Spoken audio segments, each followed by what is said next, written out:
Abhayjeet Ka Khalsa, Abhayjeet Ki Fateh. A very good morning to everyone. As you may notice, that most of the people in this hall are of a younger age.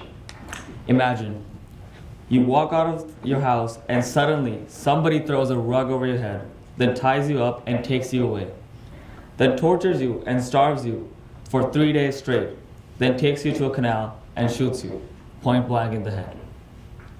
This was reality for Kulwant Singh Kanta, who was a teenager who was abducted by the police in April 1984. Thousands of other innocent Sikh youth faced the same fate. The environment in 1984 Punjab did not become so drastic and unjust overnight. The unrest amongst the youth and police brutality developed due to unprecedented exploitation of the Sikh youth and unfair compromises that they made through the history. This triggered the youth into a movement.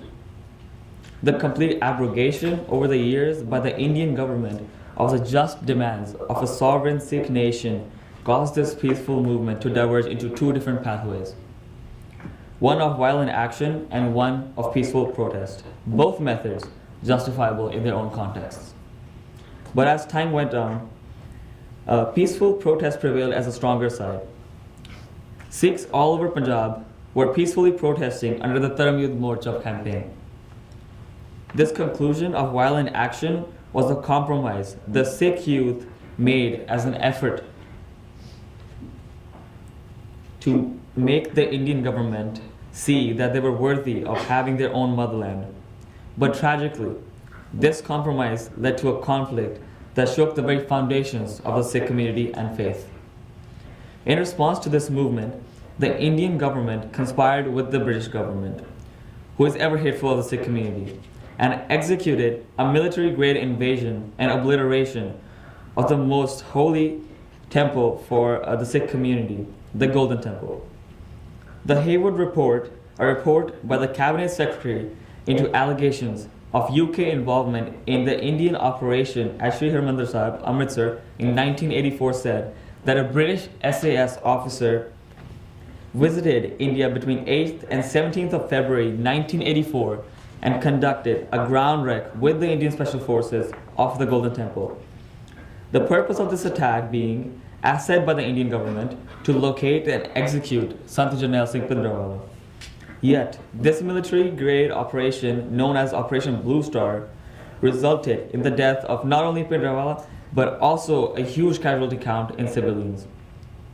Operation Blue Star included two aspects: attack on the Golden Temple complex itself, and searching of nearby colonies and villages to find and execute suspects. The definition of a suspect in this case being any man under the age of 40 wearing a turban. This allowed the military and police to massacre youth all over the Punjab, justifying their actions by saying that they were identified as so-called suspects. One of these so-called suspects was Jaswant Singh Sikholars, a human rights activist after whom a park is named in Fresno, was abducted and murdered for the sole reason that he questioned and fought for the families who lost their brothers, sons, fathers, and husbands. Justice was compromised. The attacking of the Golden Temple had a drastic effect on the youth. Byan Singh and Satwant Singh were affected deeply by the Operation Blue Star. On 31st of October 1984, Byan Singh and Satwant Singh, both part of the Indian elite forces who served as bodyguards for the Prime Minister, took Sikh baptism at a Gurdwara in Delhi and then assassinated Indira Gandhi, the Prime Minister who ordered for Operation Blue Star. At 9:20 a.m. on 31st of October 1984 at her Delhi residence. Because justice was not served, it had to be snatched. But how could a country that is so against Sikhism have accepted this? Indira Gandhi's assassination triggered genocidal killings around the country, particularly in the India's capital, New Delhi. Frenzied mobs of young Hindu thugs, thirsting for revenge, burned Sikh-owned stores to the ground, dragged Sikhs out of their homes, cars, and trains, then clubbed them to death, or set them aflame before raging off in search of other victims. Witnesses watched with horror as the mobs walked the streets of New Delhi, gang raping Sikh women, murdering Sikh men, and burning down Sikh homes, businesses, gurdwaras. Eyewitness accounts describe how law enforcement and government officials participated in the massacres by engaging in the violence, inciting civilians to seek vengeance, and providing the mobs with weapons. The pogroms continued unabated, and according to official reports, within 3 days, nearly 3,000 Sikhs had been murdered, at a rate of 1 per minute at the peak of the violence. Unofficial death estimates are far higher. And human rights activists have identified specific individuals complicit in organizing and perpetrating the massacres. The Indian government is certainly not the first to massacre its own citizens. Yet Corsett points out so many of the nations complicit in ethnic cleansing, including Chile, Argentina, Rwanda, and South Africa, have recognized the importance of addressing past atrocities. Yet the Indian state stubbornly refuses to admit its fault and take ownership of its participation in mass violence, despite enormous evidence to the contrary.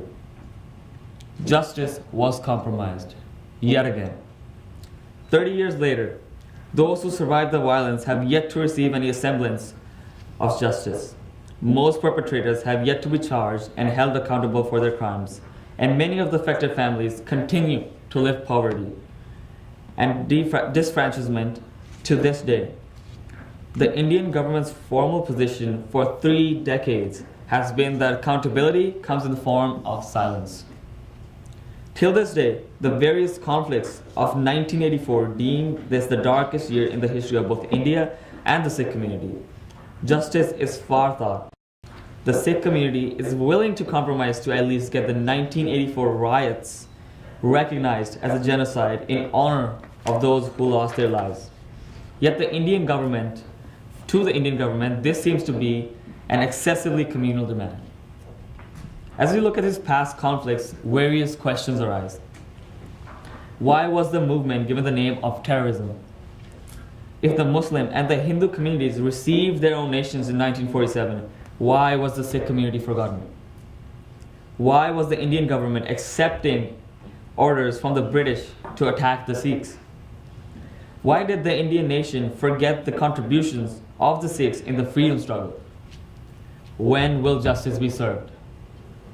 These questions and many more are yet to be answered. But as we use this History Day platform created by Jakara to look back at these tragic conflicts and compromises, it's our duty as today's Sikh youth to recognize and remember victims and continue our struggle as a community to ensure that the accused are brought to justice. Thank you.